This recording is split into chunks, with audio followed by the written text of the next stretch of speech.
It was an hour about Edward Moore Kennedy, and it was Bill Leonard who said whether he's a candidate or not, he needs an hour. He's a major figure in the Democratic Party. He's a major senator. Let's do an hour on him. And there were signs that he was going to run. So it was Howard Stringer and Andy, oh boy, I'm sorry to. Lack? Andy, thank you. Andy Lack and I went up and called on the senator and his press secretary and told them what we wanted to do. We wanted to do 2 interviews, one up on the Cape and one and to talk about the family and Camelot and all that, and the other in his office, Senate office, to talk about,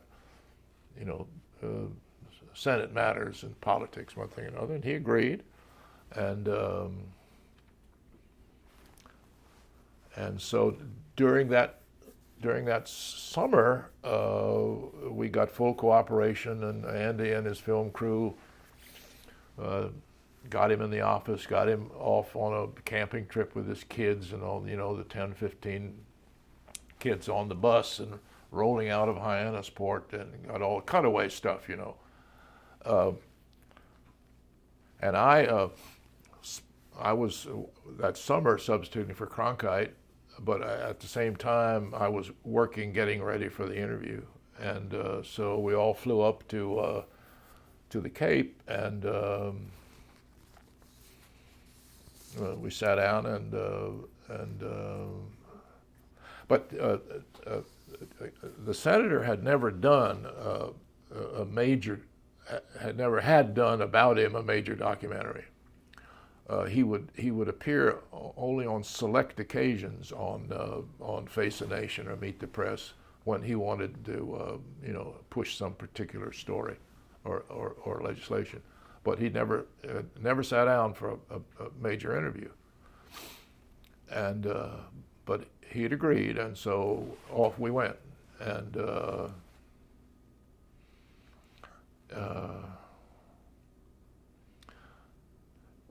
first, this was film, the big 30-minute mags, big ones, and so we had to stop every 30 minutes to put on a fresh mag, and he would go in and take phone calls while we were changing. So I walked back to where the sticks were, the tripod, and Stringer and Lack said, "God, this is terrible. I mean, we don't even have a show. He's so inarticulate." I said, "Well, we just got to keep going." So he came back, and I kept trying to find out what his differences were with President Carter, because for a member of the Democratic Party to challenge a Democratic senator is a big, big thing. And it doesn't happen very often. So what are your differences, Senator, with President Carter? Well, like what did you have in mind? And I ticked off a couple things, and his answers didn't demonstrate to me that there was much of a difference between his position and Carter's position. And finally I said, "Well, so why do you want to be president?"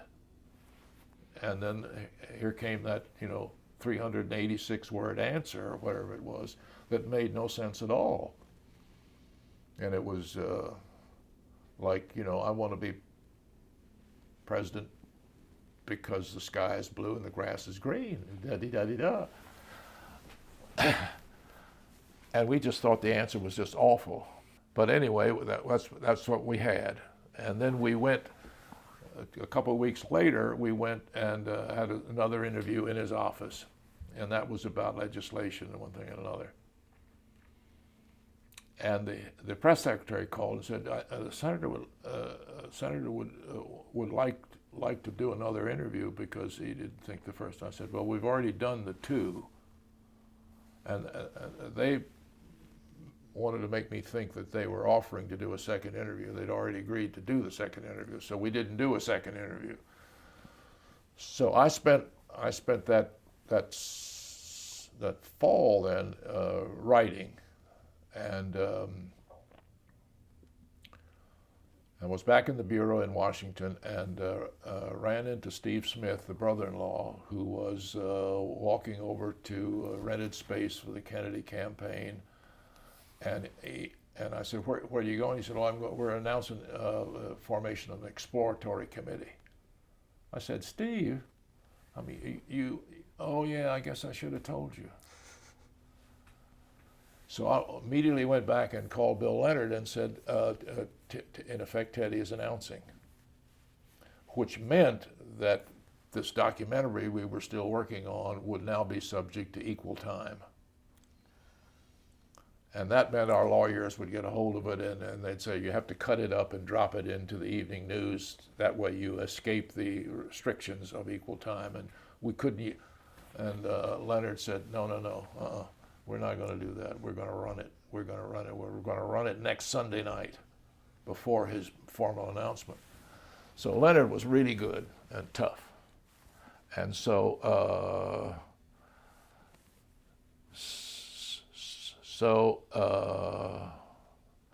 I still believe that Steve Smith knew, because we'd have lunch with him every once in a while, knew that this broadcast was not going to help Teddy. And he wanted to get that candidacy underway so that we would, in fact, get stuck with the equal time restrictions. What was interesting about it was how really discouraged we were at the results of the interview.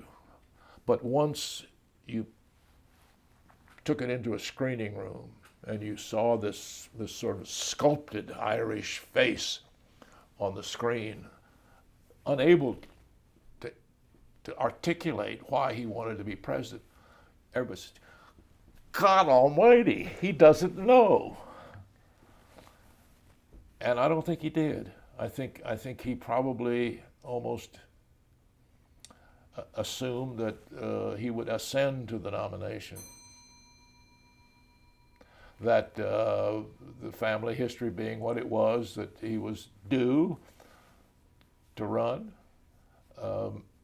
that he sort of had an obligation to run. But I think from that answer, I think it meant that he really had never, gone to the top of the mountain and decided who his enemies were and who his friends were, who he wanted to reward. That he never thought about it. His staff claimed, well, of course, it was, he really hadn't made up his mind to run and da-de-da-de-da, but, it was this common knowledge all over the country that, of course, he was going to run. There wasn't any mistake about it, and he told people he was going to run. The result was that the senator's staff, the press people and his assistants, tried their best to make it sound as if I had blindsided him, and the deal was I was coming up to the Cape to talk about the relationship between the Kennedys and the ocean. And and that it was to be more a story about Rose Kennedy, but that she'd gotten sick and Teddy just filled in at the last minute. Well, there was an absolute fabrication. Now, after when you did that interview, did Senator Kennedy realize what had just happened? Did he? Well, I think that's what caused them to call a week later and say, we'd like to do another interview. And I said, you've already agreed to do another interview. Don't you remember? So, yeah, but he at the time, though, he didn't see it right then and there. Oh, I had heard later that after we had packed up our gear and left, he told his young assistant that he said, God, that was a disaster. I think he knew. There wasn't much he could do about it, really, was it? And that interview created a kind of a pop cultural thing for you in the Roger Mudd question. Yeah, well, I mean, that Dan Shore, if there's credit to for that, it's Dan Shore called it the Roger Mudd question. Well, it was the thing about it was such a sort of flat-footed question, and it was and it was almost, for a reporter, almost embarrassing to ask the question because it sounded like such a stupid question. Because if you ask most presidential candidates that question, they'd knock the ball out of the park. Well, of course I want to be president because I want to, boom, boom, boom, boom, boom, boom, boom. But in this case, it wasn't, and it was, it was a real slow pitch. And but I mean, you could see the stitches on the ball coming in toward the plate, and he whiffed. And he was very funny. A year later, he was at my request one of the guests at the annual Radio Television Correspondents' Dinner, and he got up and said, Roger Mudd came to my cape and sat in my chair on my lawn and my house. And then he asked me a trick question like, why do you want to be president? Well, the place just roared with laughter. It was really, really funny. And he was, to his credit, and when I'd gone to NBC later and had been separated from the Brokaw dual anchorship and lost my job, he called with a very nice phone call, And last time I saw him was we were at Mass down in Georgetown, and he came by, and I put a little tap on the shoulder, and I looked, there he was, going up for communion, and we went up later, and I thought I'd see him, but I didn't. But it was a tap that said, it's not a political tap, it's just a tap. Just how you doing? I see you there. It was a little sweet moment, I thought.